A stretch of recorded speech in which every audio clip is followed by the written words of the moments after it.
ಧಾರವಾಡ ಮತಕ್ಷೇತ್ರದ ಜನಗಳು ಪಕ್ಷೇತರ ಅಭ್ಯರ್ಥಿ ಆಗಬೇಕು ಅಂತ ತೀರ್ಮಾನವನ್ನು ತೆಗೆದುಕೊಂಡಿದ್ದಾರೆ. ಆ ತೀರ್ಮಾನವನ್ನು ಸಾರ್ವಜನಿಕರ ಮುಂದೆ ನಾವು ಇಟ್ಟಿದ್ದೇವೆ. ಮುಂದೆ ಅಂತಹ ಪ್ರಸಂಗಗಳು ಬಂದಾಗ ಅದನ್ನು ಕೂಡ ಸಾರ್ವಜನಿಕರ ಮುಂದೆ ಇಟ್ಟು ನಾವು ತೀರ್ಮಾನ ತೆಗೆದುಕೋತೀವಿ ಹೊರತಾಗಿ ನಾವು ಮೊದಲಿಂದ ಹೇಳ್ಕೊತ ಬಂದೀವಿ, ಮಠಾಧಿಪತಿಗಳು ಸ್ವತಂತ್ರರಲ್ಲ. ಮಠಾಧಿಪತಿಗಳು ಸ್ವತಂತ್ರರಲ್ಲ, ಅವರು ಸಮಾಜದ ಆಸ್ತಿ. ಎಲ್ಲ ಸಮಾಜದ ಮಕ್ಕಳಿದ್ದಂಗೆ ನಾ ಹೇಳ್ತಾ ಇರೋದು ಬರೀ ಲಿಂಗಾಯತರಲ್ಲ, ಅದರಲ್ಲಿ ವಿಶೇಷವಾಗಿ ನಾವಂತೂ ಭಾವೈಕ್ಯತಾ ಸ್ವಾಮಿಗಳಾಗಿರೋದ್ರಿಂದ ದಲಿತ ಸಮಾಜಗಳಿಗೂ ನಾವು ಮಕ್ಕಳಿದ್ದಂಗೆ, ಲಿಂಗಾಯತ ಸಮಾಜಕ್ಕೂ ನಾವು ಮಕ್ಕಳಿದ್ದಂಗೆ, ಬ್ರಾಹ್ಮಣ ಸಮಾಜಕ್ಕೂ ನಾವು ಮಕ್ಕಳಿದ್ದಂಗೆ. ನಾವು ಆ ಸಮಾಜದ ಮಗುವಿನ ಸ್ವರೂಪದಲ್ಲಿದ್ದಾಗ ನಮ್ಮ ಬಗ್ಗೆ ತೀರ್ಮಾನ ತೆಗೆದುಕೊಳ್ಳುವುದು ಎಲ್ಲ ಸಮಾಜಗಳ ನಿರ್ಧಾರಕ್ಕೆ ಮತ್ತು ಧಾರವಾಡದ ಮತಕ್ಷೇತ್ರದ ಜನರಿಗೆ ಬಿಟ್ಟಿದ್ದೇ ಹೊರತಾಗಿ ಅದು ನಮ್ಮ ತೀರ್ಮಾನ ಸ್ವತಂತ್ರವಾಗಿರೋದಿಲ್ಲ.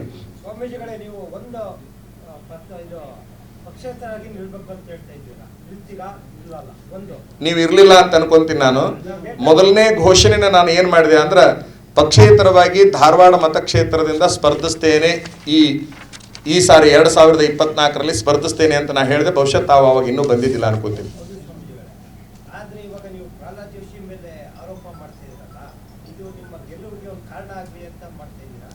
ಇಲ್ಲ, ಅಲ್ಲಿ ಏನಾಗಿದೆ ಅಂತಂದ್ರೆ, ನಾನು ತಮಗೆ ಇನ್ನೂ ಒಂದು ಬಹುಶಃ ಅದನ್ನ ನೆನಪು ಮಾಡ್ಲಿಕ್ಕೆ ಇಚ್ಛಾ ಪಡ್ತೀನಿ. ನಾ ಹೇಳಿದ್ದನ್ನ ಎರಡೂ ಪಕ್ಷಗಳು, ರಾಷ್ಟ್ರೀಯ ಪಕ್ಷಗಳು ಕಾಂಗ್ರೆಸ್ ಮತ್ತು ಬಿಜೆಪಿ ಏನಾಗಿದೆ, ಇಲೆಕ್ಷನ್ ಫಿಕ್ಸಿಂಗ್ ಮಾಡಿಕೊಂಡು ನೀನು ನಿಂತಂಗೆ ಮಾಡು ನಾ ಗೆದ್ದಂಗೆ ಮಾಡ್ತೀನಿ ಅಂತ ಹೇಳಿ ತಮಗೆ ಗೊತ್ತಿರಬಹುದು.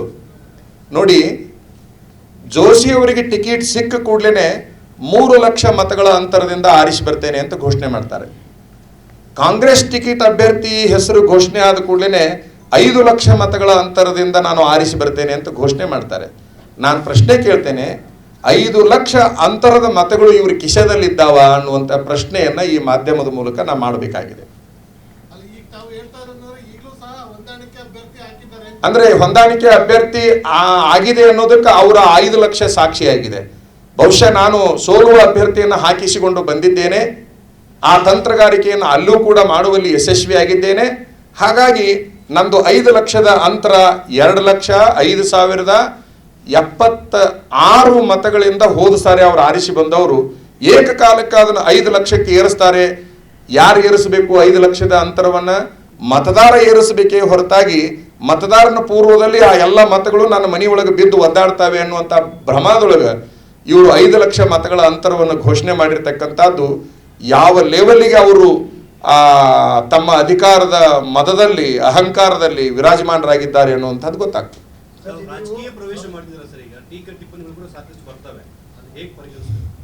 ಸ್ತುತಿನಿಂದೆಗಳು ಬಂದರೆ ಮನದಲ್ಲಿ ಕೋಪವ ತಾಳದೆ ಸಮಾಧಾನಿಯಾಗಿರಬೇಕು ಅಂತ ಅಕ್ಕ ಮಹಾದೇವಿ ನಮಗ ಹೇಳಿ 900 ವರ್ಷಗಳ ಹಿಂದೆ ಹೇಳಿದ್ದಾಳೆ.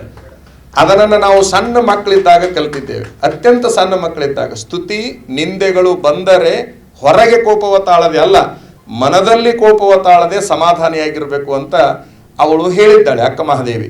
ಜೊತೆಗೆ ಇನ್ನೂ ಒಂದು ಬಸವಣ್ಣನವರ ವಚನ ಇದೆ, ನಿಂದಿಸುವವನೊಬ್ಬ ಸ್ತುತಿಸುವವನೊಬ್ಬ ಇವರಿಬ್ಬರೂ ನಮ್ಮ ಪರಮಶಿವಯೋಗಿಯ ಬಂಧುಗಳಯ್ಯ, ಪುಣ್ಯವನೊಬ್ಬ ಕೊಂಬ ಪಾಪವನೊಬ್ಬ ಕೊಂಬ ಅಂತ ಬಸವಣ್ಣನವರು ಹೇಳಿದ್ದಾರೆ. ಅಂದ್ರೆ 900 ವರ್ಷಗಳ ಹಿಂದೆ ನಿಂದಕರು ಇದ್ರು ಅಂತ ಹೇಳಿದ ಮೇಲೆ ಈಗಿರಬಾರ್ದು ಅಂತ ಏನಿಲ್ಲ. ನಿಂದಕರು ಎಂದು ಮಾನವರು ಹುಟ್ಟಿದ್ದಾರೆ ಅಂದೇ ಹುಟ್ಟಿದ್ದಾರೆ, ಹೊಗಳುವವರು ಕೂಡ ಅಂದೇ ಹುಟ್ಟಿದ್ದಾರೆ. ಯಾವುದೇ ನಿಂದೆಗಳಿಗೆ ನಾವು ತಲೆಗೊಡುವಷ್ಟು ಸಮಯನೂ ಕೂಡ ನಮ್ಮ ಹತ್ರ ಇಲ್ಲ, ಅದನ್ನು ಓದುವಷ್ಟು ಸಮಯ ನಮ್ಮ ಹತ್ರ ಇಲ್ಲ, ಅದನ್ನು ನೋಡುವಷ್ಟು ಸಮಯ ನಮ್ಮ ಹತ್ರ ಇಲ್ಲ. ಯಾಕಂದ್ರೆ ನಾವು ಸಮಾಜ ಸೇವಕರಾಗಿರೋದ್ರಿಂದ ಸಮಾಜ ಸೇವೆಯಲ್ಲಿ ನಿರತರಾಗಿದ್ದೇವೆ ಹೊರತಾಗಿ ನಿಂದಕರ ನಿಂದೆಗಳನ್ನ ಕೇಳುವಷ್ಟು ನೋಡುವಷ್ಟು ಸಮಯ ನಮ್ಮ ಹತ್ರ ಇಲ್ಲ. ಅದರ ಜೊತೆಗೆ ಇನ್ನೊಂದನ್ನು ಹೇಳ್ತೇನೆ, ಬಹುಶಃ ಅಮೇರಿಕದ ಅಧ್ಯಕ್ಷರು ಒಬ್ಬರಾದರು, ಅದರ ಹೆಸರು ಬಹುಶಃ ಅಬ್ರಹಾಂ ಲಿಂಕನ್ ಇರಬಹುದು ಅಂತ ನಾನು ಅನ್ಕೊಂತೇನೆ.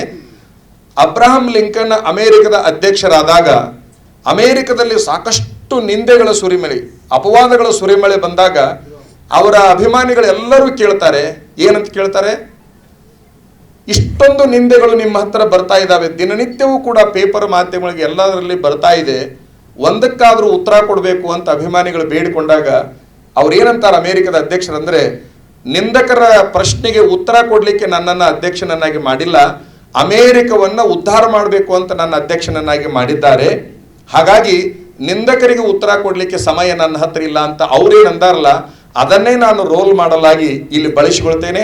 ಬಸವಾದಿ ಶರಣರ ತತ್ವ ಸಿದ್ಧಾಂತಗಳನ್ನು ಜೀವನದಲ್ಲಿ ಅಳವಡಿಸಿಕೊಂಡು ಧಾರವಾಡ ಮತಕ್ಷೇತ್ರದ ಜನತೆಗೆ ಅಷ್ಟೇ ಅಲ್ಲ, ದಕ್ಷಿಣ ಭಾಗದಲ್ಲಿ ಏನು ತಾರತಮ್ಯ ಅಡಗಿದೆ, ಇಡೀ ದಕ್ಷಿಣ ಭಾರತಕ್ಕೆ ಮಾದರಿಯಾಗುವ ಅದ್ಭುತ ಆಡಳಿತವನ್ನ ಬರುವ ದಿನಮಾನದಲ್ಲಿ ತಂದೆ ತೀರ್ತೇವೆ ಅಂತಕ್ಕಂತಹ ಒಂದು ಘೋಷಣೆಯನ್ನು ಕೂಡ ಇವತ್ತಿನ ದಿವಸ ನಾ ಮಾಡ್ತೇವೆ.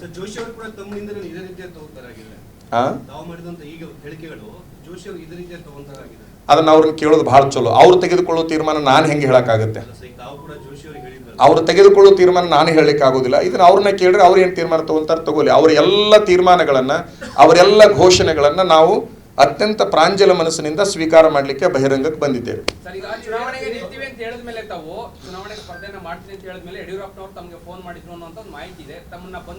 ಸಹಜ, ಈಗ ಸಹಜವಾಗಿ ಅವರು ಮಾಧ್ಯಮದಲ್ಲೇ ಹೇಳಿದರು, ನಾನು ಸ್ವಾಮೀಜಿ ಅವರು ಕೂಡ ಮಾತಾಡ್ತೀನಿ ಅನ್ನುವಂಥ ಮಾತನ್ನು ಹೇಳಿದರು. ಆ ಪ್ರಕಾರ ಅವರು ಮಾತಾಡಿದ್ದಾರೆ, ಅವರು ಚಿರಂಜೀವಿ ಮಾತಾಡಿದ್ದಾರೆ. ಬಹುಶಃ ನಮ್ಮ ಧಾರವಾಡ ಭಾಗದಲ್ಲಿ ಯಾವ ರೀತಿ ಸುದ್ದಿಯನ್ನು ಹರಿಬಿಟ್ರು ಅಂತಂದ್ರೆ, ಯಡಿಯೂರಪ್ಪನವರು ನಿಲ್ಲಿಸಿದ್ದಾರೆ, ಜಗದೀಶ್ ಶೆಟ್ಟರ್ ನಿಲ್ಲಿಸಿದ್ದಾರೆ, ವಿಜಯೇಂದ್ರ ನಿಲ್ಲಿಸಿದ್ದಾರೆ, ಕಾಂಗ್ರೆಸ್ನವರು ನಿಲ್ಲಿಸಿದ್ದಾರೆ. ತಮ್ಮನ್ನ ತಾವು ಸುಧಾರಿಸಿಕೊಳ್ಳುವ ಸಲುವಾಗಿ, ತಮ್ಮ ದುರಾಡಳಿತವನ್ನು ಮುಚ್ಚುವ ಸಲುವಾಗಿ, ತಮ್ಮ